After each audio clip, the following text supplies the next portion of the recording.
Espionage is a common national institution to promote the safety of individuals against national or unforeseen threats. One manifestation of this is America's Patriot Act, which is intended to find and prevent any terrorist attacks.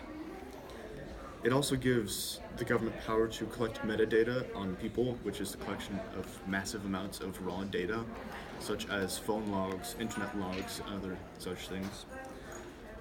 One article that shows this is When Librarians Are Silenced by Francis Prose, which highlights the government's power to collect patron lists, internet logs, and hard drives.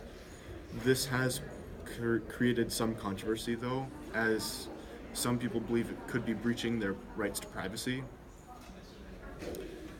And this protest can also be shown by Banksy's street art that highlights three government surveillance workers around a phone booth, each with recording devices.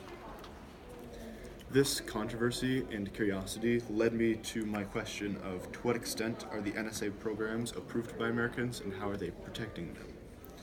And through some research, I found that the general population, or the majority, disapprove of the NSA's programs and their means, but they are important to national security.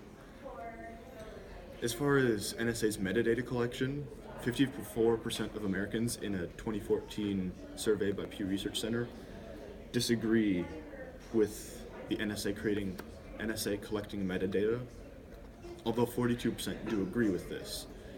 This is not a significant split, but it still shows how there's general disapproval. This general disapproval could partially be attributed to the Snowden revelations.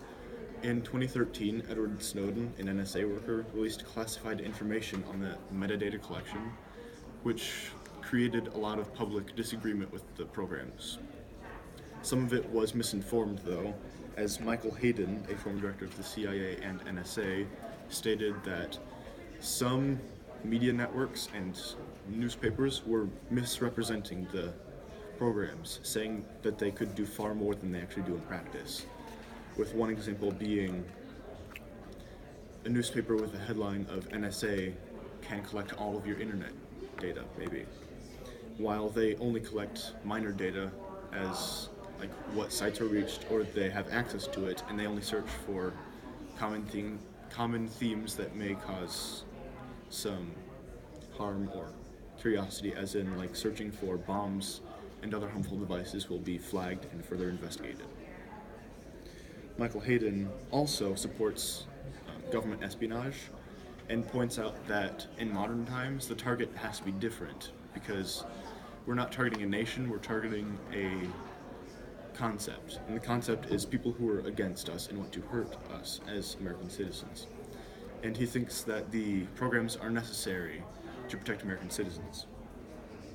Michelle Von Cleve, who is the head of counterintelligence in the United States under President Bush, also supports these programs, saying that they're a modern manifestation of espionage as well, meaning that, like in the Cold War, we would have targeted Russia or other countries with them to make sure that we can collect data to ensure that there's no large-scale conflict that's unnecessary or anything terrible happening if it can be avoided.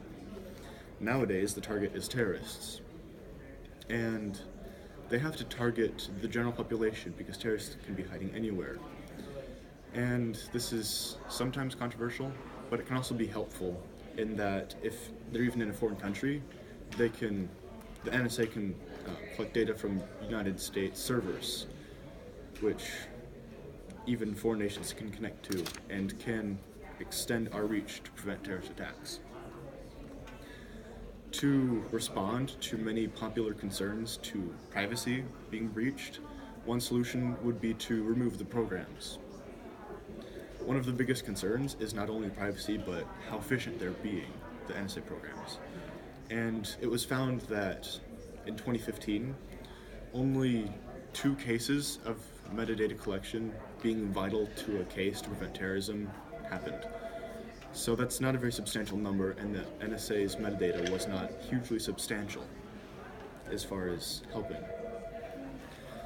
This, along with a large cost and huge risk to privacy for all American citizens, creates a moral conflict